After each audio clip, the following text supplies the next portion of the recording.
Hi எல்லோருக்கும் வணக்கம். Welcome to another vlog. இங்க பார்த்தீங்கன்னா, எவ்ளோ பியூட்டிஃபுல்லான இந்த ட்ரீஸும், பியூட்டிஃபுல் புல்வெளி. இந்த நம்ம பெயிண்டிங்லலாம் வரைப்போம்ல, கரெக்ட்டா அந்த ட்ரீ அதே ஷேப்ல ட்ரீஸ ட்ரிம் பண்ணி வச்சிருக்காங்க. அவ்ளோ பியூட்டிஃபுல்லா இருந்தது. நாங்க வந்து இந்த வீக்கெண்டு ஈவினிங் ரிலாக்ஸ் பண்றதுக்காக எங்கேயாவது போலாம். ஈவினிங் பீச் சைடு அந்த மாரி போலாம் அப்படின்னு டிசைட் பண்ணி வெளியில வந்தோம். அப்ப ஹஸ்பண்ட்க்கு கால் வந்தப்ப அவரு நிறுத்துனாரு ஒரு இடத்துல. அந்த இடம் தான் அது. ட்ரீஸும், புல்வெளியுமாட்டு. அப்ப நாங்க வந்து இங்க வந்து ஓல்டு தோஹா போர்ட் அப்படின்ற இடத்துக்கு தான் வந்திருக்கோம். இதான் நான் ஃபர்ஸ்ட் டைமே இங்க வரேன். ஃபர்ஸ்ட் டைமே பயங்கரமா இம்ப்ரெஸ் ஆயிட்டேன். அவ்ளோ நல்ல பிளேஸு. ஈவினிங் என்ஜாய் பண்றதுக்காக வரக்கூடிய எவ்ளோ ஒரு பெஸ்ட் பிளேஸு. நெறைய யாட்ஸு, போட்ஸு, குட்டி குட்டி போட்ஸு அதெல்லாம் நிறுத்தி வச்சிருந்தாங்க.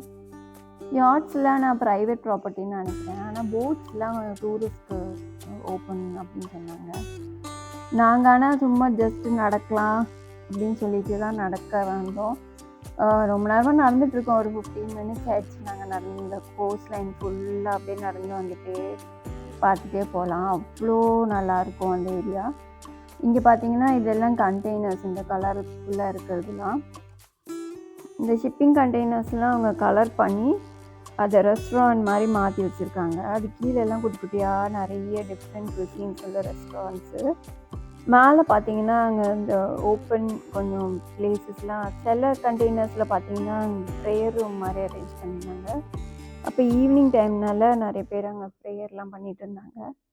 அப்புறம் அப்படியே நடந்து வந்துட்டு இருக்கும்போது அந்த லாஸ்ட்டு கார்னரில் பார்த்தீங்கன்னா இந்த மாதிரி ஒரு சர்க்கஸ் மாதிரி ஒரு ஏரியா இருந்தது. என்னான்னு போய் பார்க்கலாம் அப்படின்னு பார்த்தப்போ சர்க்கஸ்லாம் ஒன்றும் இல்லை. ஜஸ்ட் ஒரு டென்ட் மாதிரி போட்டு அதுக்கு கீழே நிறைய குட்டி குட்டி ஸ்டால்ஸு, ஃபுட் ஸ்டால்ஸு, டிஃப்ரெண்ட் கண்ட்ரீஸோட ஃபுட் ஸ்டால்ஸ்லாம் இருந்தது. அப்போ நாங்கள் ஒரு சாயும் வாங்கி சாப்பிட்டுட்டு வேற ஒன்றும் வாங்கலை. அப்போ ஜஸ்ட் என்ஜாய் பண்ணிவிட்டு அந்த சீ லைன், இது வந்து தோஹாவோட ஸ்கை லைன், அதோட வியூ பாயிண்ட் இது. பார்த்தீங்கன்னா அங்கே நிறைய பேர் இந்த டேபிள்ஸ் மாதிரி இருக்குது, அங்கே உட்காந்துட்டு இருந்தாங்க. கீழே பெட்ஷீட் போட்டு விரித்து கீழே உட்காந்து ரிலாக்ஸ் பண்ணிட்டு இருந்தாங்க. இஃப்தார் என்ஜாய் பண்ணிட்டு இருந்தாங்க. இப்போ நாங்கள் அதெல்லாம் பார்த்துட்டு திருப்பி வந்துட்டுருக்கோம். கார் எங்கே பார்க் பண்ணோன்னு மறந்து போச்சு. அதையும் தேடிட்டு அப்படியே போயிட்டுருக்கோம். இங்கே பார்த்தீங்கன்னா எவ்வளோ க்ளீனாக இருக்குது பாருங்கள். ரோடு சைடு ரோடும் இல்லை, உள்ள அது பார்க்கிங் ஏரியாவும் இல்லை. ஆனால் எல்லா இடமே அவ்வளோ க்ளீனாக இருக்கும். சைக்கிளிங்க்காக செப்பரேட்டாக ஒரு காரிடார் இருக்குது. எல்லா இடமுமே அவ்வளோ க்ளீனாக இருக்கும். கத்தரில் ஒரு இடம் கூட ஃபில்த்தியாகவே இருக்காது. அவ்வளோ க்ளீன் அண்ட் கிளியராக வச்சுருப்பாங்க. அப்புறம் நாங்கள் அதெல்லாம் வாக்கிங்லாம் முடிச்சுட்டு திருப்பி வர வழியில் கொஞ்சம் ஃப்ரூட்ஸ்லாம் வாங்கிட்டு வந்தோம். ரொம்ப ஹாட்டாக ஆரம்பிச்சிருச்சு. டேஸ்லாம் ரொம்ப ஹாட்டு. மீன்ஸ் இன்னும் கொஞ்சம் ஹாட் ஆகும் அப்படின்னு சொன்னனால சரி எப்பயும் கொஞ்சம் ஃப்ரூட்ஸ்லாம் இருக்கிறது நல்லது அப்படின்னு சொல்லி ஃப்ரூட்ஸ் வாங்கியாச்சு. இது பார்த்தீங்கன்னா அடுத்த நாள் காலையில் நாங்கள் ஃபிஷ் மார்க்கெட்டுக்கு வந்தோம். இதை பார்த்தீங்கன்னா ஃபிஷ் மார்க்கெட்னு சொல்ல முடியாது. அவ்வளோ ஒரு பியூட்டிஃபுல்லாக கிராஃப்ட் ஒர்க் மாதிரி பண்ணியிருந்தாங்க. ஸ்டெயின் கிளாஸு, டைல்ஸ்லாம் வச்சு. இது வந்து நான் கூகுள் சர்ச் பண்ணப்போ இதோட ஃபோட்டோஸ்லாம் பார்த்து அசந்து போயிட்டு இங்கே போய் பார்க்கலாம் எப்படி இருக்கும் அப்படின்னு சொல்லிட்டு தான் ஹஸ்பண்டை கூட்டிகிட்டு வந்தேன். இவ்வளோ நல்லா இருக்கு. நம்ம உள்ள தாஜ்மஹால்லாம் டிசைன் பண்ணிட்ட மாதிரி அவ்வளோ நல்லா இருந்தது. இது ஃபிஷ் மார்க்கெட். இது மேலே பார்த்தீங்கன்னா அந்த ஸ்டெயின் கிளாஸ் வச்சு இது பண்ணியிருந்தாங்க. அவ்வளோ பியூட்டிஃபுல்லாக இருந்தது. ஆனால் ஃபிஷ்ஷு கலெக்ஷன்லாம் அவ்வளோ இல்லை, என்னன்னு தெரியல. பார்த்தீங்கன்னா நிறைய ஸ்டால்ஸ் அங்கே எம்டியாக தான் இருந்தது.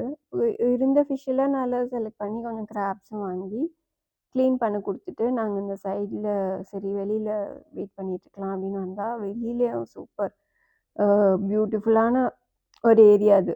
அப்புறம் தான் நினச்சேன், ஓ இந்த மாதிரி நிறைய ஃபோட்டோ ஷூட்ஸ்லாம் தோஹாவில் பார்க்கலாம், அந்த இடம் தான் இது அப்படின்னு தோணுச்சு. அப்புறம் இந்த சைடில் பார்த்தீங்கன்னா அவ்வளோ ஒரு பியூட்டிஃபுல்லாக இருந்தது. இந்த சீ வாட்டர்ஸ் ப்ளூ கலரும், அப்புறம் இந்த குட்டி குட்டியாக போட்ஸு, அப்புறம் இந்த சீகல்ஸு, இப்போ இந்த பறவைங்கள்லாம் அவ்வளோ கூட்டமாக அப்படியே பறந்துட்டுருக்கு கீழவே. அங்கே பார்த்தீங்கன்னா ஒரு ஆள் இதுக்காகவே ஒரு ப்ரெட் எல்லாம் கொடுத்துட்டு இருந்தாரு. அது அப்படியே பறந்து வந்து கையிலேருந்தே அப்படியே எடுத்துக்குது கொத்தின்னு போகுது. மேலெல்லாம் உட்காந்துக்குது, தலையிலலாம் உட்காந்து சாப்பிடுது. நாங்கள் அதனால எனக்கு அவ்வளோ இதனால நான் கொஞ்சம் இந்த தள்ளியே நின்றுட்டுருந்தோம். ரொம்ப ரிலாக்ஸிங்காக இருந்தது அந்த ஏரியாவே. இது கொஞ்சம் வந்து ஒரு 10:00 அந்த மாதிரி ஆயிடுச்சு டைமு. அதனால அவ்வளோ ஆளுங்களாவும் இல்லை. அப்புறம் அங்கே இருக்கவங்க சொன்னாங்க, இந்த ஏர்லி மார்னிங்ஸ்லாம் நிறைய பேர் வந்து வருவாங்க. ஒரு 6 அந்த டைமில் சன்ரைஸ் பார்க்கறதுக்காகவும், அப்புறம் இந்த இது என்ஜாய் பண்ணுறதுக்கும் ஏர்லி மார்னிங் வந்தால் ஒரு சூப்பரான ஒரு ஏரியா. ஸோ அப்போ கத்தரில் எங்கேயாவது இருந்தீங்கன்னா இந்த மாதிரி என்ஜாய் பண்ணிட்டீங்களா அப்படின்னு கமெண்ட் பண்ணுங்கள்.